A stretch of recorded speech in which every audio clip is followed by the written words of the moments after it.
Brilliance Audio presents Lord of Falcon Ridge by Coulter, performed by Anne Flosnick. Cleve dreamed the dream the first time on the night of his daughter's third natal day. It was in the middle of the night, in the deepest summer, and thus it never darkened to black until it was nearly dawn again.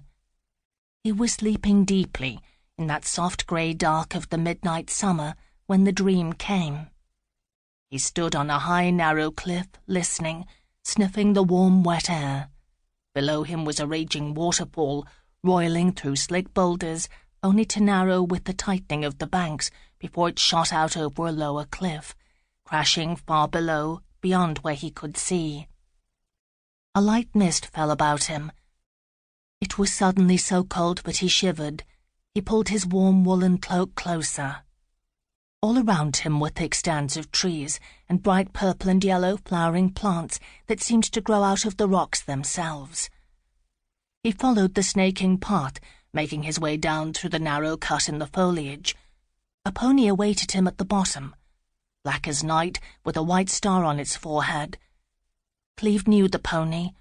Although it was small, it seemed right to him. He realized that just as he knew the pony, he knew this land of crags and misting rain, and air so soft and sweet it made him want to weep. There was a single wolf skin on his pony's back, which he knocked askew when he jumped onto its back. A moment later, he was racing across a meadow that was filled with bright flowers, their sweet scent filling the air. The misting rain stopped, and the sun came out. It was high overhead, hot and bright. Soon he felt sweat bead on his forehead. The pony turned at the end of the meadow toward another trail that led eastward. He pulled the pony to a stop, turning it away to the opposite direction. He felt sweat stinging his eyes, wet his armpits. No, he didn't want to go that way. Just thinking of it made his belly cramp with fear. No, he wanted to ride away, far away, never to see... See what? He sat atop the pony's back, shaking his head back and forth. No, never would he go back. But then he knew he would, knew he had no choice, and suddenly he was there, staring blankly at the huge wooden house with its sod and shingled roof. This was no simple home, really, but a fortress. He realized then that he heard nothing, absolutely nothing. There was so much silence, yet men and women were working in the fields, carrying firewood, directing children. A man with huge arms was lifting a sword above his head, testing its weight and balance.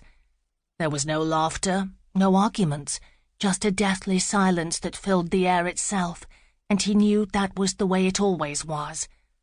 Then he heard low voices coming from within the huge fortress. He didn't want to go in there.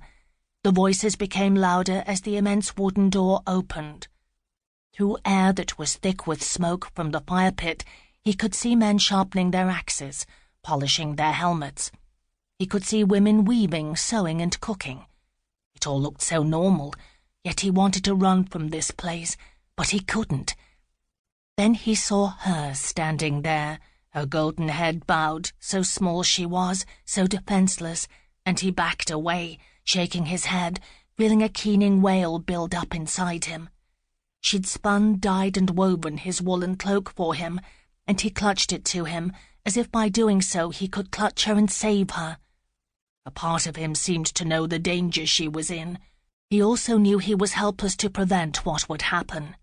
He was outside the fortress now, but he could still hear the calm, low voice that was speaking from somewhere within. It was deadly, that voice, just as deadly as the man who possessed it. Soon he would be silent. Soon all would be silent, except for her.